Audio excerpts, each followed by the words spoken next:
প্রতিদিনের মতো আমাদের প্রত্যেককে জিওগ্রাফি অনলাইন ক্লাসে স্বাগতম জানাই।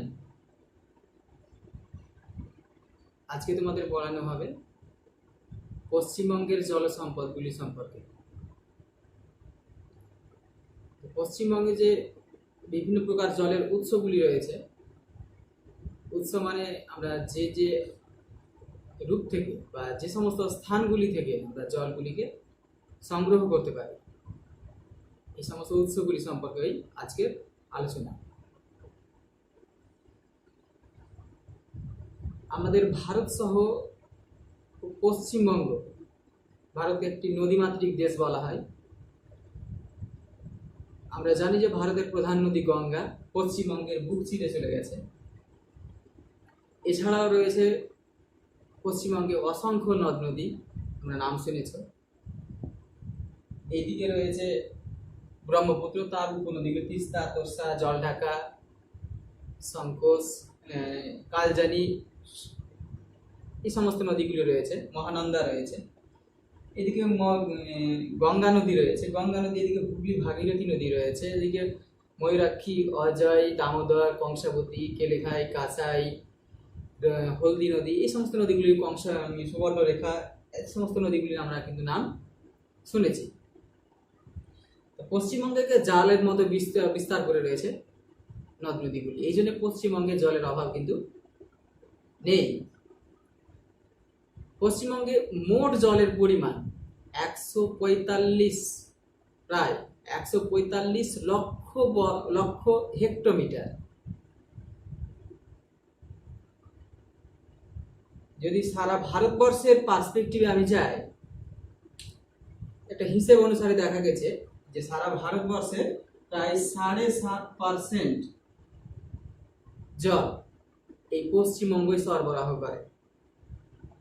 তার মানে বুঝতে পারছো যে এই পশ্চিমবঙ্গ জলের দিক দিয়ে কিন্তু কেবলমাত্র এই পশ্চিমবঙ্গই পুরো ভারতের 7.5% জলকে সরবরাহ করে।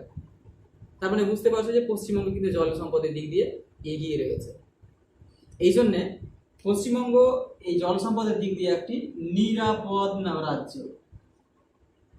নিরাপদ রাজ্য হিসেবে পরিচিতি লাভ করেছে। পশ্চিমবঙ্গের যেখানে যায় না কেন জলের কিন্তু সেরকম অভাব নেই, কয়েকটা জেলা ছাড়া, যেমন বাঁকুড়া, পুরুলিয়া আর নদিয়া জেলার কিছু অংশ ছাড়া সমগ্র অংশে কিন্তু মানে প্রচুর পরিমাণে, পর্যাপ্ত পরিমাণে জলের সরবরাহ রয়েছে। এই কথাগুলো পরীক্ষাতে আসতে পারে যে কত পার্সেন্ট, সারা ভারতে কত পার্সেন্ট জল পশ্চিমবঙ্গ ধারণ করছে? 7.5%। পশ্চিমবঙ্গ জলের দিক দিয়ে ড্যাশ রাজ্য, নিরাপদ রাজ্য, এইরকম হিসেবে কিন্তু অ্যান্সারগুলো হয়। এবারে আসি যে পশ্চিমবঙ্গের জল সম্পদের উৎসগুলি সম্পর্কে। আমরা কি কি প্রকারের এই জলগুলি পেয়ে থাকি? ভূপৃষ্ঠ প্রবাহ হিসেবে। ভূপৃষ্ঠ প্রবাহ মানে কি? অ্যাকচুয়ালি ভূপৃষ্ঠের উপর দিয়ে জলের প্রবাহ। আমরা ভূপৃষ্ঠ প্রবাহ বলতে নদ নদীগুলিকেই বুঝে থাকি। এই ভূপৃষ্ঠ প্রবাহ হিসেবে মুখ্য 3টে অববাহিকা রয়েছে। একটা ব্রহ্মপুত্র অববাহিকা, আর একটা ব্রহ্মপুত্র অববাহিকার এদিকে রয়েছে তিস্তা, এদিকে জলঢাকা, তোর্ষা, তিস্তা, এই সমস্ত নদীগুলি এখানে এসে মিশেছে ব্রহ্মপুত্র নদী। এই ভূপৃষ্ঠ প্রবাহ সারা পশ্চিমবঙ্গের 100% সমগ্র জলকে যদি 100% ধরা হয়, তাহলে এই ভূপৃষ্ঠ প্রবাহই কিন্তু 88%। ভূপৃষ্ঠ প্রবাহই 88%। এইগুলো পরীক্ষাতে হয়তো আপনাকে আসতে পারে। এটাকে 3টে ভাগে ভাগ করা যায়। একটা হচ্ছে ব্রহ্মপুত্র অববাহিকা, ব্রহ্মপুত্র আর তার উপনদীগুলির অববাহিকা, যেটা উত্তরবঙ্গ জুড়ে অবস্থান করছে। এই অববাহিকাটা মোটামুটি ভাবে 39%, পশ্চিমবঙ্গের 39% জলকে সরবরাহ করে। তারপরে আছে এইদিকে গঙ্গা আর তার উপনদীগুলি। এদিকে রয়েছে হুগলি নদীটা, যেটা পশ্চিমবঙ্গের দক্ষিণবঙ্গের বুক চিরে গেছে। এখানেও কিছু অসংখ্য নদ নদী রয়েছে, যেমন এদিক থেকে গেছে দামোদর, অজয়, ময়ূরাক্ষী, এই সমস্ত নদীগুলি এই হুগলি নদীতেই মিশেছে। ভাগীরথী, হুগলি। তো এই নদীগুলি এইটুকু অংশের জলের পরিমাণ মোট জলের প্রায় 46%। মানে টোটাল জলটাকে যদি আমি 100% ধরি, 3টাকে, ভৌম জলটা কিন্তু মোটামুটি হবে 12%, আর এটা সরি এটা 10%-এর কাছাকাছি। ভৌম জলটা 10%, জলভূমির জলটা মোটামুটি হবে 2%-এর কাছাকাছি সামথিং। 46% দেখে বুঝতে পারছো যে গঙ্গা আর তার উপনদীগুলি কিন্তু সব থেকে বেশি পরিমাণে জলটাকে সরবরাহ করছে ভূপৃষ্ঠীয় প্রবাহে। তারপরে এই রয়েছে সুবর্ণরেখা। এই সুবর্ণরেখার কিছু কিছু নদী এখানে রয়েছে। এখানে কেলেঘাই, কাঁসাই, কংসাবতী এই সমস্ত নদীগুলি এখানে রয়েছে। এইটুকু নদ নদী মিলে সুবর্ণরেখার অববাহিকা। এই নদ নদীর এইটুকু অববাহিকা কিছু সংখ্যক জলকে সরবরাহ করে থাকে। এরপরে আসি ভৌম জল সরবরাহ। আমরা নদীর জলকে ব্যবহার করি কৃষিকাজ, পানীয় জল হিসেবে, গৃহস্থালির কাজে বা অন্যান্য শিল্পকর্মে ব্যবহার করে থাকি। এছাড়াও প্রচুর পরিমাণ ভৌম জল আমরা কিন্তু বর্তমানে ব্যবহার করি। যত দিন দিন বিজ্ঞানের অগ্রগতি মানে এগিয়ে আসছে বা উন্নতি হচ্ছে, তত বেশি পরিমাণ আমরা কিন্তু ভৌম জলকে ব্যবহার করছি। প্রথমে মানুষ যখন উৎপত্তি হয়েছিল তখন কিন্তু ভৌম জলের ব্যবহার জানতো না। ধীরে ধীরে pump storage, handset pump, handset নলকূপ, তারপরে পাম্প সেট, যত দিন দিন বেশি আবিষ্কার হয়েছে তত দিন দিন হারে কিন্তু ভৌম জলের ব্যবহার বৃদ্ধি পেয়েছে। এখনো দিন দিন হারে বেড়েই চলেছে। এই ভৌম জল সম্পর্কে একটু বলি। ভৌম জল কি? ভৌম জল মানে মাটির নিচের জলকে বলা হয় ভৌম জল, বা মাটির নিচের যে প্রবেশ্য শিলা রয়েছে সেই শিলা যে জলকে ধরে রাখে, যেটাকে আমরা পরবর্তীতে নলকূপ বা পাম্প স্টোরেজের মাধ্যমে এই পাম্প সেট মেশিনের সাহায্যে আমরা ভেতর থেকে যখন উঠাই, সেই জলটাকেই বলা হয় কিন্তু ভৌম জল।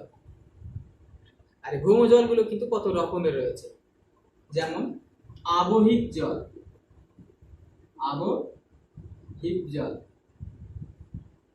আবহিক জল মানে কি? বৃষ্টিপাতের জল যে মাটির নিচে ঢুকে স্টোর হয়, যেটা রিচার্জ হয়, সেটাই কিন্তু আবহিক জল। তারপরে রয়েছে কিছু সহজাত জল। সহজাত জল মানে কি? পাললিক শিলা আমরা জানি সমুদ্রের তলদেশে সৃষ্টি হয়, আর পাললিক শিলার মধ্যে সমুদ্রের যে জল আটকে পড়ে যায় সেইগুলো সহজাত জল। সেইগুলো কিন্তু ভৌম জল হিসেবে মানে পরিচিতি লাভ করে। আরো কিছু রয়েছে যেমন উৎসারিত জল।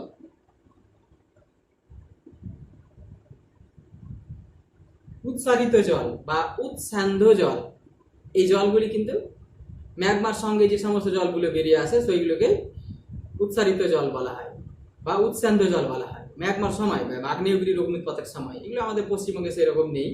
তারপরে মহাসাগরীয় জল কিছু রয়েছে। মহাসাগরীয়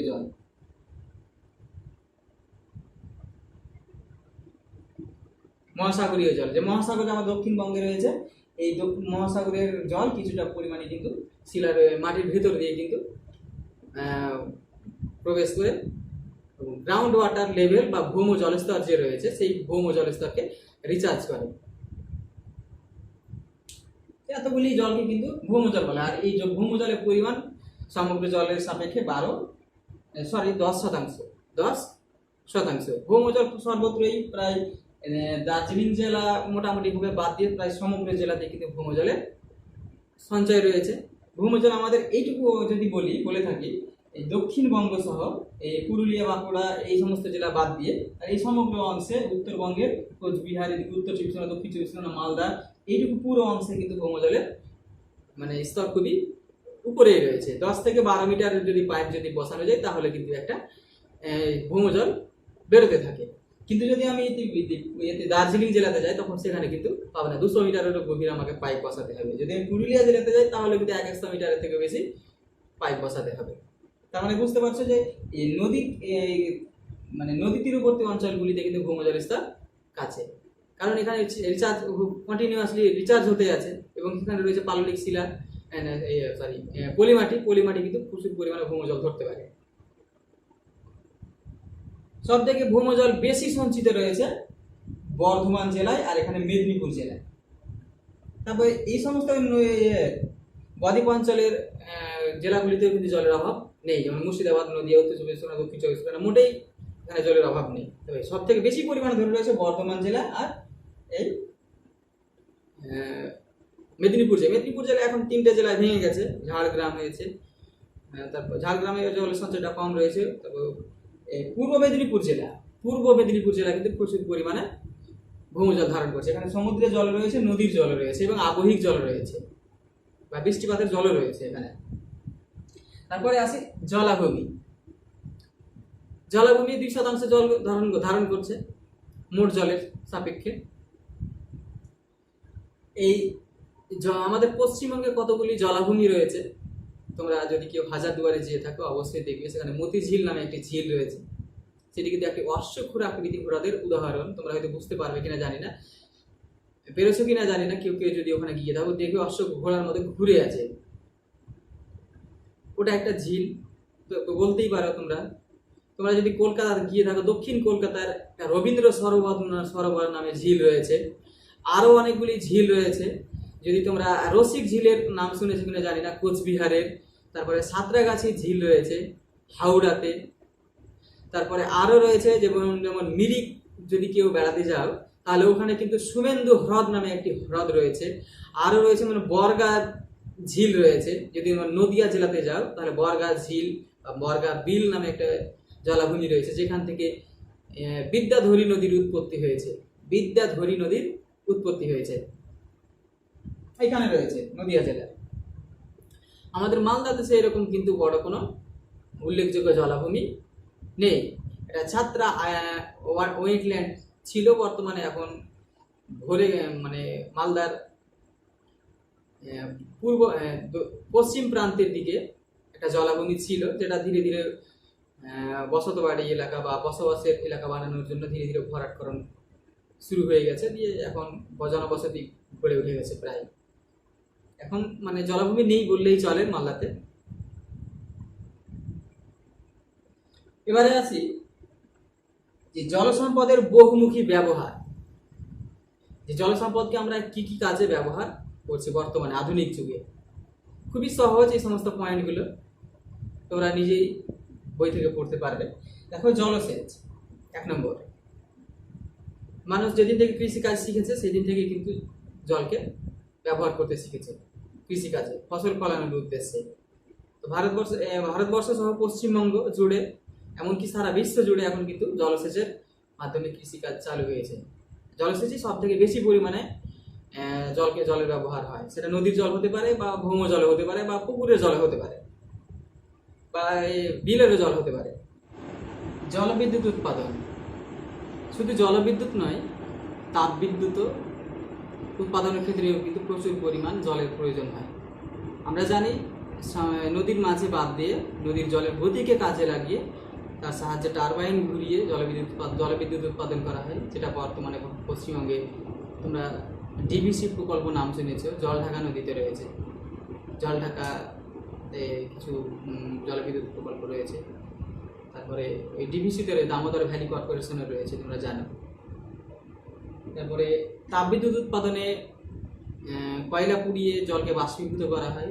এই বাষ্পর সাহায্যে টারবাইন ঘুরিয়ে তাপবিদ্যুৎ উৎপাদন করা হয়। তার জন্য প্রচুর পরিমাণ জল তাপবিদ্যুৎ উৎপাদনের জন্য দরকার হয়। তোমরা এই জন্য দেখবে তোমরা যে যেখানে যেখানে তাপবিদ্যুৎ কেন্দ্র রয়েছে তার পার্শ্ববর্তী স্থানে হয় একটা জলাভূমি রয়েছে, না হলে একটি নির্দিষ্ট নদী রয়েছে, বহমান নদী। তারপরে দেখো, পানীয় জল। আমরা বুঝতেই পারছো যে জলকে আমাদের প্রাথমিক চাহিদা হচ্ছে জল ছাড়া আমরা হয়তো কয়েকদিনও বাঁচতে পারবো না। জলকে বিশেষ করে শুধু মানুষ নয়, উদ্ভিদ থেকে শুরু করে প্রাণী, যত রকমের প্রাণী রয়েছে সব কিছু জলের চাহিদা রয়েছে। 4 নম্বরে দেখো, শিল্পে জলের ব্যবহার। তোমরা একটু দেখবে যে বর্তমান যে শিল্পগুলি রয়েছে, সেই খাদ্য প্রক্রিয়াকরণ শিল্প হোক, আর কার্পাস বয়ন শিল্প হোক, লৌহ ইস্পাত শিল্প হোক, যে কোনো প্রকার শিল্প হোক না কেন, জল ছাড়া কিন্তু সেই শিল্পের বিভিন্ন ধরনের কাজকর্ম কিন্তু চলতে পারে না। যেমন তোমরা হয়তো কিছু মানে ঠান্ডা কিছু মানে ঠান্ডা পানীয়র কথাই বলি, স্প্রাইট, পেপসি, মাজা, এই সমস্ত আহ, এ খাদ্যগুলো পানীয়গুলো রয়েছে। এই পানীয়গুলো কিন্তু মানে এই জল সম্পদ ছাড়া গড়ে উঠতেই পারে না। তার মাছ চাষ, এই মাছ চাষে বর্তমানে কিন্তু দক্ষিণবঙ্গে একটু বেশি এগিয়ে, উত্তরবঙ্গের কিছু কিছু জায়গায় এগিয়ে রয়েছে, যে জলকে ব্যবহার করে আমরা পুকুর বা কোনো বিল বা ঝিল বানিয়ে বা তৈরি করে বা পুষ্করিণী তৈরি করে আমরা মাছ চাষ করতে পারি। মাছ চাষের কাজে লাগানো হয়, মাছ যেহেতু একমাত্র জলেরই প্রাণী। এবং পশ্চিমবঙ্গে চলছে পর্যটন। তোমরা দেখবে যে মানুষের চিরদিনই একটা ইচ্ছে রয়েছে বা কৌতূহল রয়েছে দেখা, যার ভিতরে এই জলের যে সমস্ত বড় বড় উৎসগুলো রয়েছে, যেমন তোমরা বলতে পারো উষ্ণ প্রস্রবণ, যেখানে যেমন তোমরা যদি বীরভূম জেলায় যাও সেখানে কিন্তু দেখতে পাবে উষ্ণ প্রস্রবণ রয়েছে, বক্রেশ্বর, তারপরে রবীন্দ্র সরোবর অনেকে দেখতে যায়। তোমরা হয়তো ভারতের যে সময় কিছু নাম শুনবে, যেমন কেউ ইয়ে রাজস্থানের মরু অঞ্চলে পুষ্কর হ্রদ দেখতে যায়, ডাল হ্রদ দেখতে যায়, উলার হ্রদ, কেউ চিল্কা যায়, এগুলো নাম শুনে থাকবে। মতিঝিল দেখতে যায়, সেটাও তোমরা জেনে থাকবে। গৃহস্থালী, গৃহস্থালী বিভিন্ন ধরনের কাজকর্ম জল ছাড়া চলতেই পারে না, সেটা আমরা বুঝতেই পারছি বাড়িতে কত রকমের কাজকর্মে জলের প্রয়োজন রয়েছে।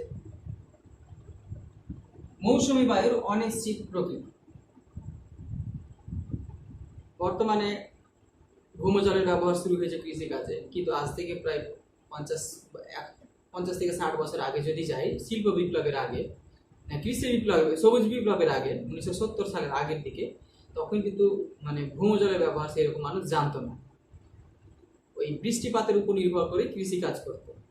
এই জন্য যখন মানে মৌসুমী বায়ু আমরা জানি খামখেয়ালিপনা রয়েছে, যে মৌসুমী বায়ু কোনো সময় এগিয়ে চলে আসে, কোনো সময় পিছিয়ে আসে, এগিয়ে আসলে বন্যা হয়, পিছিয়ে আসলে খরা হয়। তাই যদি পিছিয়ে চলে আসলে খরা হয়, সে সময় ফসলের কিন্তু ক্ষয়ক্ষতি হয়ে যায়। এই জন্য জলের প্রয়োজন রয়েছে, এই জন্য জলসেচের প্রয়োজন রয়েছে। যখন মৌসুমী বায়ু যদি পিছিয়ে যায়, তাহলে কিন্তু ভৌম জলকে আমরা ব্যবহার করতে পারি বা নদীর জলকে ব্যবহার করতে পারি। এরপরে দেখো একটা প্রশ্ন 5 মার্কে আসতে পারে এই সমস্ত প্রশ্নগুলো, যে জলের বহুমুখী ব্যবহারের সুবিধে, যে জলকে আমরা বিভিন্ন কাজে ব্যবহার করছি, ব্যবহার করতে গিয়ে আমাদের সুবিধে কি হচ্ছে, কিছু অসুবিধাও রয়েছে। তো সুবিধাগুলোর অসুবিধার থেকে যদি সুবিধার পরিমাণটা বেশি হয়, তাহলে মানুষ সেই কর্মটা বা সেই কাজটা করে থাকে। অবশ্যই সুবিধার পরিমাণটা বেশি, না হলে আমরা সেই কাজকর্মগুলো করতে যাব না। দেখো প্রথমে সারা বছর ধরে কৃষিকাজ, এই ভৌমজলের বা নদীর জলকে আমরা যখন কাজে লাগাতে পেরেছি কৃষিকাজে, তখন দিয়ে কিন্তু একটা জমিকে আমরা একাধিকবার ফসল ফলাতে পারছি। তোমরা হয়তো দাদা বা দিদাদের মুখ থেকে শুনে থাকবে যে আগের দিনে মানুষের হাহাকার ছিল, 100%-এর ভিতরে 70% মানুষ রাত্রেবেলা না খেয়ে ঘুমাতো, হয়তো একবেলা হয়তো পেট পুরে খেতে পেত না, এরকমও নজির রয়েছে। কিন্তু মানুষ ধীরে ধীরে মানুষের পরিমাণ বৃদ্ধি পেয়েছে। 1900 সালের দিকে ছিল 20 কোটির কাছাকাছি জনসংখ্যা, আজকে 135 কোটি, তবুও আজকে খাদ্যের অভাব কিন্তু নেই, সেই রকম ভাবে নেই। তার মানে বুঝতেই পারছো যে জমিকে একাধিকবার ফসল ফলানো হচ্ছে বর্তমানে। যার কারণটা হচ্ছে যে একাধিকবার ফসল ফলানোর যাচ্ছে কেবলমাত্র জলসেচের উপর নির্ভর করে, শুধু বৃষ্টিপাতের উপর নির্ভর করে নয়। বৃষ্টিপাতে একবার আসে সময়তে, সেটা একটা মাত্র হয়তো ফসল দিতে পারে। যদি যেহেতু জলসেচ রয়েছে, তার জন্য বহুবার আমরা ফসল পেয়ে যাচ্ছি একটা জমি থেকে। তারপরে 2 নম্বরে দেখো খাদ্য প্রক্রিয়াকরণ শিল্প। খাদ্য প্রক্রিয়াকরণ শিল্প, খাদ্য প্রক্রিয়াকরণ শিল্প কাকে বলে? যে আমরা বিভিন্ন ধরনের যে কৃষিজ কাঁচামালগুলো রয়েছে, সবজি, শাকসবজি বা ফলমূল রয়েছে, এইগুলো দ্বারা আমরা বিভিন্ন ধরনের খাদ্য উৎপাদন করতে পারি। যেমন আমরা আচার, আম থেকে আচার তৈরি করতে পারি। তারপরে ময়দা থেকে আমরা পাউরুটি, বিস্কিট এইগুলো তৈরি করতে পারি। যেমন বিভিন্ন আম থেকে আমরা বিভিন্ন ধরনের ঠান্ডা পানীয় মাজা তৈরি করতে পারি বা জুস তৈরি করতে পারি। এইগুলো বা বিভিন্ন ধরনের যে কোম্পানিগুলো উঠে, যেমন কুরকুরে, হয়তো লেজ, এই ধরনের যে প্যাকেজিং খাবারগুলো, যে আমরা আজকে পিৎজা বলছি, এইগুলো হচ্ছে খাদ্য প্রক্রিয়াকরণ শিল্পের মাধ্যমে উৎপাদিত মানে পণ্য, অ্যাকচুয়ালি পণ্য, পণ্য বলতে খাদ্য। তো এই সমস্ত শিল্পগুলোতে প্রচুর পরিমাণে জলের দরকার হয়। এটা একটা সুবিধে। যে ঠান্ডা পানীয়গুলো রয়েছে এইগুলো তো সরাসরি জলের উপর নির্ভর করেই গড়ে উঠেছে। যদি আমরা ঠান্ডা পানীয় শিল্পগুলো যদি যাও তাহলে দেখবে কলকাতাতে, তারপরে উত্তর 24 পরগনাতে, দক্ষিণ 24 পরগনাতে গড়ে উঠেছে। আম, আচার, জেলি, এই সমস্ত শিল্প কারখানাগুলি গড়ে উঠেছে মুর্শিদাবাদে, মালদাতে। গৃহস্থালির কাজকর্মের সুবিধা হয়েছে। মানুষ দেখতে, তোমরা সবসময় শুনবে যে সব মানুষের সভ্যতা গড়ে উঠেছিল প্রাচীনকালের সেই নদী কেন্দ্রিক সভ্যতা, কিন্তু বর্তমানে নদী কেন্দ্রিক না হয়ে পাহাড়ের উপরেও সভ্যতা গড়ে উঠেছে কেবলমাত্র এই জলের উৎসগুলিকে আমরা খুঁজে পেয়েছি তার জন্যে। যেমন আজকে দার্জিলিং পাহাড়েও মানুষের জনবসতি রয়েছে। 5 নম্বরে বিদ্যুৎ উৎপাদন। বিদ্যুৎ উৎপাদনে আমরা জলের রয়েছে বলে আমরা বিদ্যুৎ উৎপাদন করতে পেরেছি, যেটা আগে আমাদের পড়ানো হলে জল বিদ্যুৎ, তাপ বিদ্যুৎ। তারপরে দেখো 6 নম্বরে জলের শহরের প্রসার। এখন বর্তমানে ভৌমজলকে আমরা বেশি পরিমাণে ব্যবহার করতে পারছি, তার জন্য যে কোনো শহরের প্রসার কিন্তু দ্রুত হারে বাড়ছে। যদি তোমরা কলকাতা শহরে দেখো তাহলে 3টে গ্রাম নিয়ে শুরু হয়েছিল, 3টে গ্রাম নিয়ে, সুতানুটি, গোবিন্দপুর আর কলিকাতা, এই 3টে গ্রাম নিয়ে। এখন বর্তমানে কলকাতা শহরের প্রসার কিন্তু ব্যাপক হারে বৃদ্ধি পেয়েছে। পার্শ্ববর্তী যেমন লেক টাউন, সল্ট লেক, তারপর রাজারহাট, এই সমস্ত বড় বড় শহরের পার্শ্ববর্তী এক একটা মানে শহর গড়ে উঠছে। মানে কলকাতা শহরের প্রসার ধীরে ধীরে হচ্ছে। মানে যদি জলের মানে পর্যাপ্ততা না থাকে তাহলে কিন্তু শহরের প্রসার সেইরকম ভাবে হয় না। পশ্চিমবঙ্গে মানে তুমি যেখানেই যাও না কেন জলের কিন্তু পর্যাপ্ততা রয়েছে। এই জন্য যেখানে শহর গড়ে উঠছে সেখানে ধীরে ধীরে শহরের প্রসার ঘটছে। তোমরা যদি মালদা শহর দেখো, মালদা শহর আগে ওল্ড মালদা ছিল। ওল্ড মালদা যেখানে রয়েছে সেখানে মেন শহর ছিল, এখন ইংলিশ বাজার চলে এসছে, ইংলিশ বাজার হয়েছে। ইংলিশ বাজারের পরবর্তীতে যদুপুর পর্যন্ত শহরের প্রসার মানে বৃদ্ধি পেয়েছে। এভাবে বাড়তে থাকে, যেহেতু শহরের জনসংখ্যা পরিমাণ বৃদ্ধি পায়, তার জন্য এর সঙ্গে সঙ্গে শহরের প্রসার ঘটে। 7 নম্বর দেখো স্নান। আমরা জলকে স্নান হিসেবে ব্যবহার করতে পারি, জলের সাহায্যে স্নান করতে পারি, সেটা তো এভরিবডি নোজ দ্যাট। তারপরে রয়েছে উদ্ভিদ। আমরা কৃষিকাজের পাশাপাশি এই বন জঙ্গল সৃষ্টিতেও কিন্তু জলের ভূমিকা, মানে জলের একটা নির্দিষ্ট ভূমিকা দেখতে পাই। জল ছাড়া কোনো প্রাণী, উদ্ভিদ প্রাণী বাঁচতে পারে না, তোমরা প্রত্যেকেই জানো। উদ্ভিদ বিকাশের ক্ষেত্রেও কিন্তু জলের নির্দিষ্ট একটা ভূমিকা রয়েছে। এতগুলি কিন্তু সুবিধে জলের। এছাড়াও আরো কিছু ছোটখাটো সুবিধে রয়েছে। তারপর আর একটা 5 মার্কের প্রশ্ন দেখো, ভৌমজল ব্যবহারের অসুবিধে। যে আমরা ভৌমজল ব্যবহার করছি, এর অসুবিধাগুলো কি কি হতে পারে।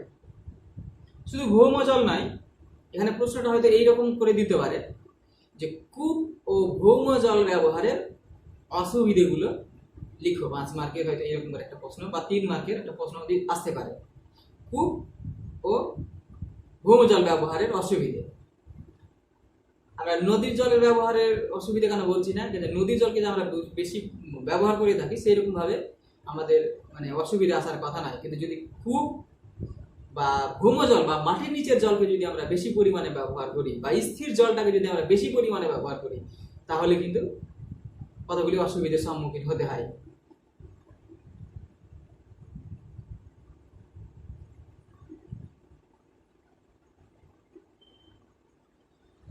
যেমন 1 নম্বর, ভৌমজল স্তরের অবনমন।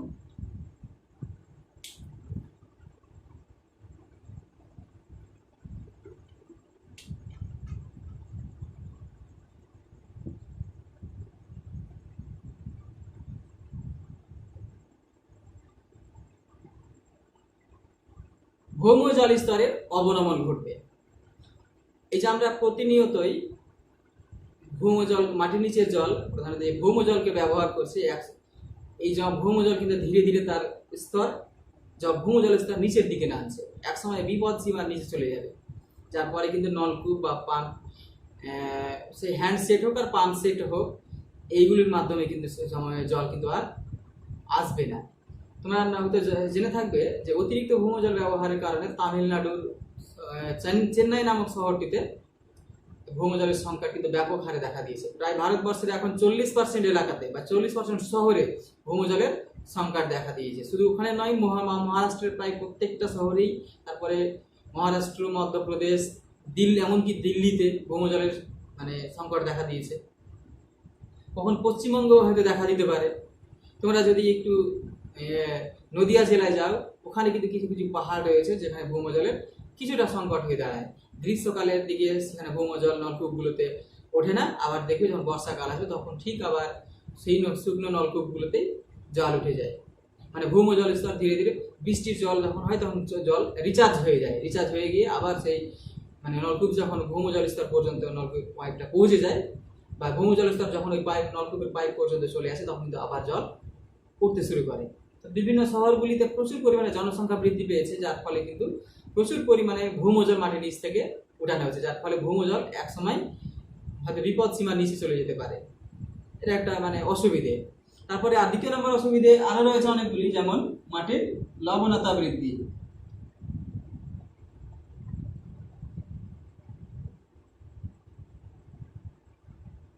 মাটির লবণতা বৃদ্ধি,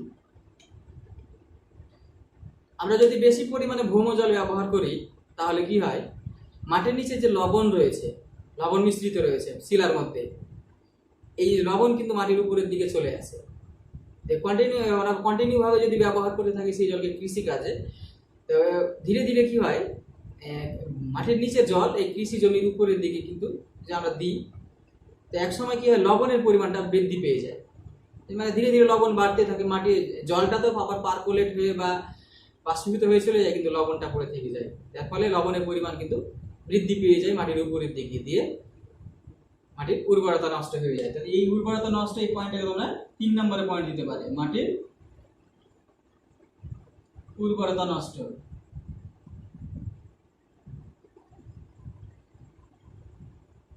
নষ্ট হওয়া, এটাকে 3 নম্বর পয়েন্টে দিতে পারো, যে বেশি পরিমাণে ভৌমজল ব্যবহারের কারণে মাটির লবণতা বৃদ্ধি পেয়ে মাটির উর্বরতা কমে যায়, যার ফলে ফসল উৎপাদনের পরিমাণ কমে যাচ্ছে। তোমরা দেখবে আগে যে সমস্ত জমিগুলো বেশি পরিমাণে ফসল ফলানো যেত, বর্তমানে ওই সমস্ত জমিগুলোতে কয়েক বছর থেকে, মোটামুটি 10 থেকে 12 বছরের পর থেকে এক বর্তমানে চলছে, ওই সমস্ত জমিগুলোতে ফসল আর ভালো হচ্ছে না। প্রচুর পরিমাণে রাসায়নিক কীটনাশক ব্যবহার করার পরেও সেই জমিতে ভালো ফসল হচ্ছে না, জমিতে ধীরে ধীরে পোকার প্রাদুর্ভাব কিন্তু বৃদ্ধি পেয়েছে। যারা হয়তো কৃষি কাজ করে তারা কিন্তু হয়তো জেনে থাকবে। আরো যে সমস্ত ক্ষতিকারক প্রভাবগুলো রয়েছে সেগুলো আরো বলছি, যেটা মোস্টলি আর্সেনিক দূষণ।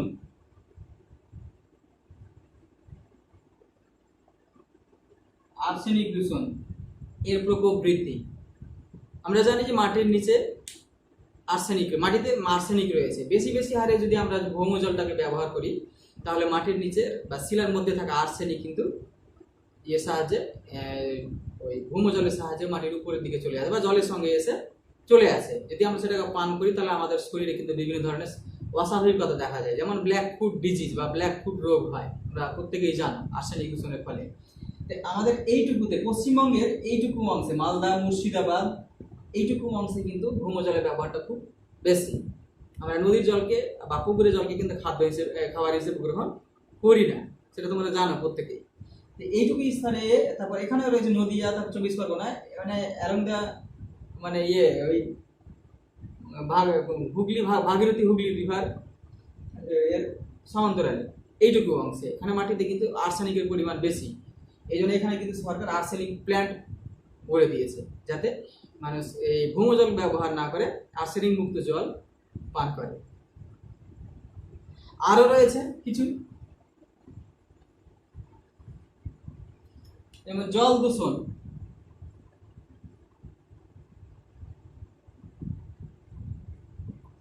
জল দূষণ কিভাবে ঘটে? আমরা যদি দেখবো কৃষিকাজে যে সমস্ত জলগুলোকে ব্যবহার করি বেশি পরিমাণে, এই কৃষিকে ধোয়া জলগুলো সরাসরি কোথায় যায়? গৌড়ে গিয়ে কোনো নদীতে যাই বা পুকুরে যাই বা ডোবাতে যাই, আমরা গৃহস্থালিতে যে সমস্ত কাজকর্ম করি, এই সমস্ত গৃহস্থালির ধোয়া জল, বিভিন্ন শহর ধোয়া জল, বিভিন্ন কলকারখানা থেকে জলগুলো সরাসরি নদীতে বা পুকুরে বা ডোবাতে ফেলি, যার কারণে কিন্তু জল দূষণ ঘটে। এরপরে রয়েছে আরো কিছু, যেমন জলে রোগ জীবাণুর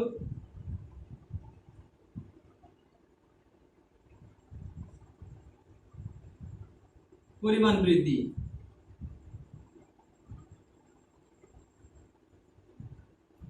এটা জলকে যদি আমরা বেশি বেশি পরিমাণে ব্যবহার করি, সেই জলে কিন্তু অবশ্যই রোগ জীবাণু বেশি বেশি পরিমাণে জন্ম লাভ করবে। এটা তোমাদের বাড়ির পার্শ্ববর্তী পুকুরগুলো দেখলেই কিন্তু বুঝতে পারবে। সেখানে বর্তমানে ওই কতগুলি কচুরিপানা ছাড়া আর ওই মানে অ্যাকচুয়ালি মজে গেছে।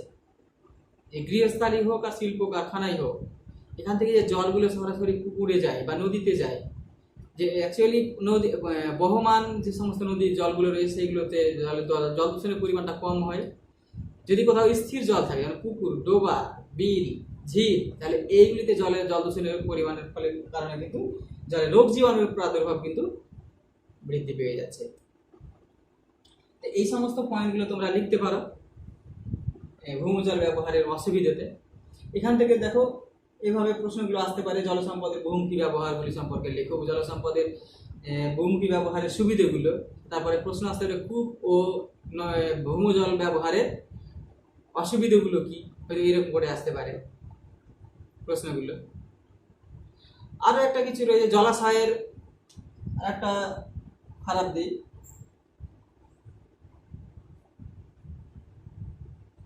জলাশয়ে জলের পরিমাণ হ্রাস।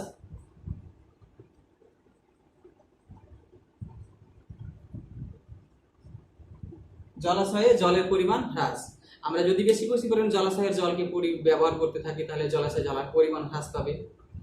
আবার দেখবো যে যদি আমরা বেশি বেশি পরিমাণে ভৌমজলকে ব্যবহার করি, তাহলে জলাশয় শুকিয়ে যাবে। কারণ যে ভৌমজল স্তর যখন নিচের দিকে নামবে, জলাশয়ের জল কিন্তু ধীরে ধীরে পারকোলেট করে ভৌমজল স্তরে গিয়ে পৌঁছে যাবে।